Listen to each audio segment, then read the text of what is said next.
Vaccination को लेकर सत्ता पक्ष के निशाने पर रहने वाले नेता प्रतिपक्ष तेजस्वी यादव और उनके बड़े भाई तेज प्रताप यादव ने आखिरकार वैक्सीन ले लिया है।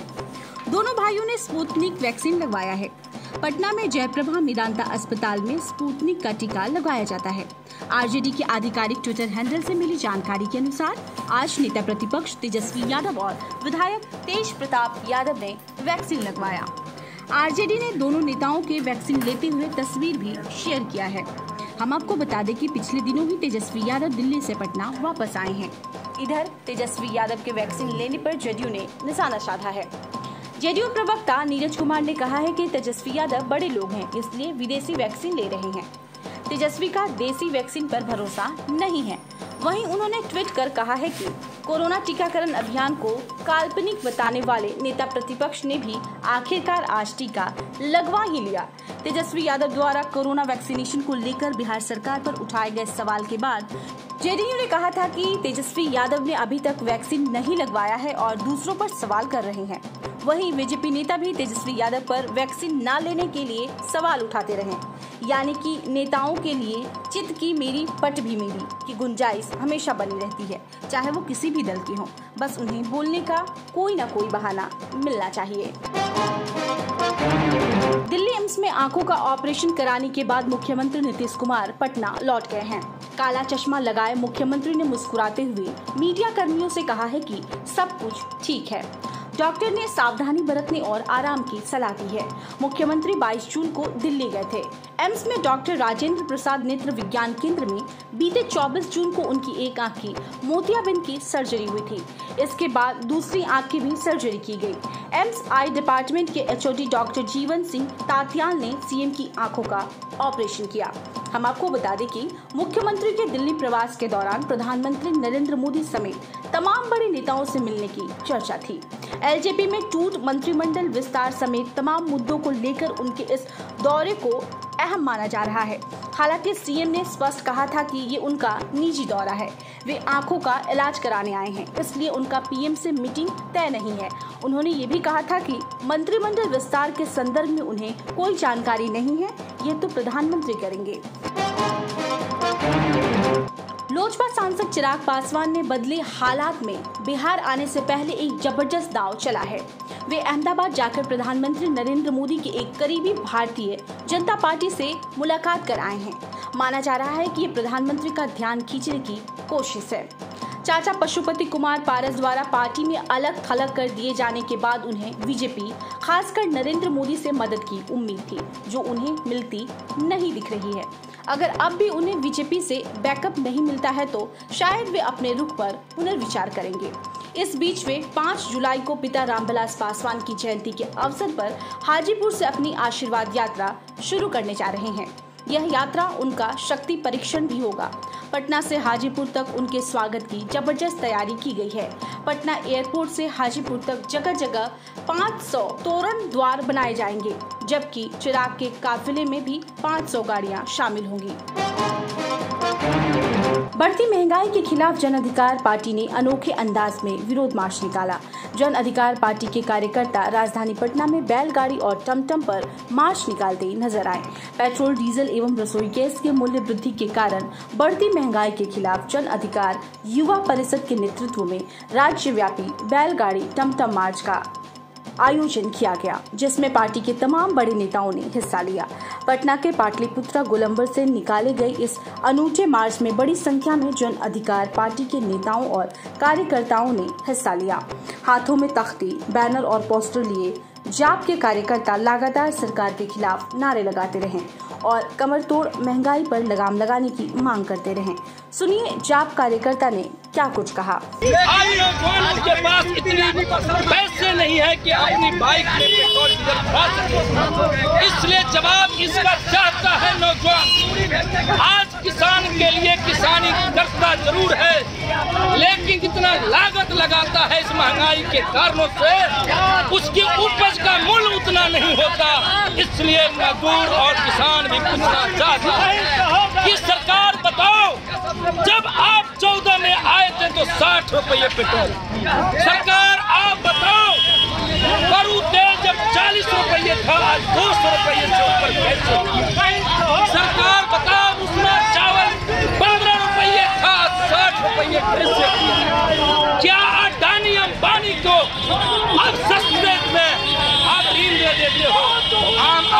मजदूर गरीब को ऋण कौन देगा? पिछले दिन मोटरसाइकिल ठेल के ले गए और थक गए, वहाँ जला दिए। अब मोटरसाइकिल भी नहीं बची, अब जेब में पैसे भी नहीं है, क्योंकि शतक पार कर गया पेट्रोल। और जब पेट्रोलियम पदार्थ की मूल्य वृद्धि होती है तो पूरी अर्थव्यवस्था चौपट होती है, क्योंकि किसान भी इस पर निर्भर है, आम जनता इस पर निर्भर है, फैक्ट्री इस पर निर्भर है। तो पेट्रोलियम पर जो डबल टैक्स सरकार ले रही है, केंद्र सरकार अलग, बिहार सरकार अलग, उसके खिलाफ हम लोग आज बैलगाड़ी से पूरे पटना का भ्रमण पर निकले हैं। सरकार को बताना चाह रहे हैं किस तरह पेट्रोलियम पदार्थ वृद्धि होने से पूरा समाज प्रभावित हो रहा है। एस्टेट अभ्यर्थियों पर किए गए लाठीचार्ज के खिलाफ AIDSO ने पटना विश्वविद्यालय गेट पर विरोध प्रदर्शन किया। प्रदर्शन में शामिल छात्र बिहार सरकार मुर्दाबाद, एस्टेट 2019 अभ्यर्थियों की जायज मांगों को मानना होगा, गिरफ्तार शिक्षक अभ्यर्थियों को अविलंब रिहा करो, जनवादी अधिकारों पर हमला बंद करो, सबको शिक्षा सबको रोजगार देना होगा आदि नारे लगा रहे थे। विरोध प्रदर्शन को संबोधित करते हुए AIDSO के बिहार राज्य उपाध्यक्ष निकोलाई शर्मा ने कहा है कि अपनी जायज मांगों को लेकर शांतिपूर्ण आंदोलन कर रहे एस्टेट अभ्यर्थियों पर पुलिस लाठीचार्ज घोर निंदनीय है। एस्टेट के तहत शिक्षकों की नियुक्ति की प्रक्रिया में अनेक प्रकार की अनियमितता एवं गड़बड़ी हुई है, जिसको लेकर अभ्यर्थियों के बीच असंतोष व्याप्त है, जिसे सरकार द्वारा दूर कर इसे पारदर्शी बनाने की जरूरत है, जबकि सरकार अभ्यर्थियों की बात को लाठी के बल पर दबाना चाहती है। हम राज्य सरकार से मांग करते हैं कि लाठीचार्ज करने वाले दोषी पुलिस अधिकारियों पर कार्रवाई करें, गिरफ्तार अभ्यर्थियों को अविलंब रिहा करें एवं शिक्षक नियुक्ति की पूरी प्रक्रिया को पारदर्शी बनाते हुए सभी योग्य अभ्यर्थियों को अविलंब नियुक्त करें। देश में बढ़ती महंगाई के खिलाफ आज CPI सहित सभी वामपंथी दलों ने सड़क पर उतरकर इसका विरोध जताया। बढ़ती महंगाई के खिलाफ पटना में संयुक्त मार्च निकाला गया। इस दौरान वाम दलों के कार्यकर्ता और नेता सरकार विरोधी नारे भी लगाते रहे। पटना के डाक बंगला चौराहा के पास प्रशासन से नोकझोंक भी हुई। आखिरकार मार्च आगे बढ़ा। मार्च का नेतृत्व CPIM राज्य सचिव कॉमरेड अवधेश कुमार, केंद्रीय कमेटी सदस्य कॉमरेड अरुण कुमार मिश्रा, राज्य सचिव मंडल सदस्य कॉमरेड सर्वोदय शर्मा, कॉमरेड गणेश शंकर सिंह, राज्य कमेटी सदस्य कॉमरेड देवेंद्र चौरसिया, मनोज कुमार चंद्रवंशी सहित अन्य लोग मौजूद रहे। पटना हाईकोर्ट ने डिस्ट्रिक्ट जज की बहाली के लिए मुख्य परीक्षा का परिणाम घोषित कर दिया है। यह परीक्षा 21 मार्च 2021 को ली गई थी। परीक्षा में 177 उम्मीदवारों को प्रवेश पत्र निर्गत किया गया था, जिसमें 173 ने परीक्षा दी थी। मुख्य लिखित परीक्षा में 53 उम्मीदवारों ने सफलता प्राप्त की है। सभी सफल उम्मीदवारों के अंतिम चयन के लिए साक्षात्कार लिया जाएगा। पटना हाईकोर्ट की वेबसाइट पर जारी रिजल्ट के अनुसार यह प्रोविजनल रिजल्ट है। सभी सफल उम्मीदवारों को साक्षात्कार की प्रक्रिया से गुजरना होगा, जिसके लिए उन्हें जल्दी ही सूचित किया जाएगा। इस परीक्षा में सामान्य वर्ग के उम्मीदवारों के लिए कट ऑफ अंक 112 रहे, जबकि सामान्य महिला वर्ग में कट ऑफ अंक 102 रहे। बैकवर्ड क्लास के लिए कट ऑफ 99 अंक रहे हैं। सोशल मीडिया पर जेल में बंद कैदियों का मोबाइल पर बात करते और ऐश करते वीडियो वायरल होने के बाद सारण जिला प्रशासन ने कार्रवाई शुरू कर दी है। छपरा मंडल कारा से वीडियो और तस्वीरें वायरल होने के बाद जेल प्रशासन ने सोमवार को पूरे दिन और रात तक सभी वार्डों में छापेमारी की। छापेमारी के दौरान विभिन्न जगहों से 6 मोबाइल बरामद किए गए हैं। इस मामले में जेल अधीक्षक ने भगवान बाजार थाना से 6 बंदियों के खिलाफ प्राथमिकी दर्ज भी कराई है। वहीं जेल के 3 कर्मियों से इस लापरवाही को लेकर सो कॉज नोटिस भी जारी किया गया है। हम आपको बता दें कि जेल में बंद आधा दर्जन कैदियों के मोबाइल से बात करने का फोटो सोशल मीडिया पर वायरल किया गया। इसके बाद यह चर्चा का विषय बन गया। इसकी जानकारी सारण के पुलिस कप्तान संतोष कुमार को हुई। उन्होंने तत्काल ही इसकी सूचना जेल अधीक्षक को भी दी।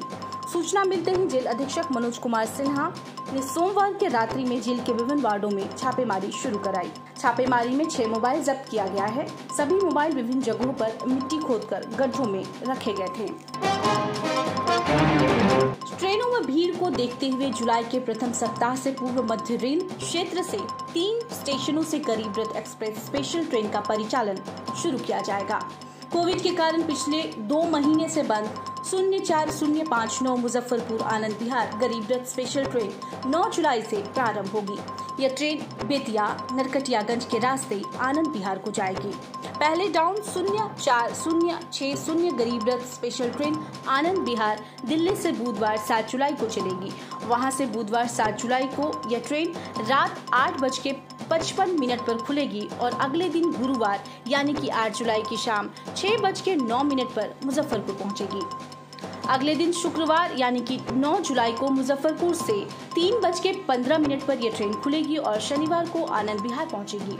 इसके अलावा गया आनंद विहार, पटना पाटलिपुत्रा आनंद विहार गरीब रथ स्पेशल ट्रेन भी जुलाई के प्रथम सप्ताह से चलेगी। इसके चलने से सैकड़ों यात्रियों को दिल्ली आदि शहरों की यात्रा आसान हो जाएगी। कोरोना अभी गया नहीं बल्कि हमारे और आपके बीच मौजूद है। राज्य में कोरोना के 190 नए संक्रमित मरीज मिले हैं। सोमवार से मंगलवार बीच 1,03,91 टेस्ट के ये नतीजे सामने आए हैं। पटना में संक्रमितों की संख्या सोमवार की अपेक्षा बढ़ी है।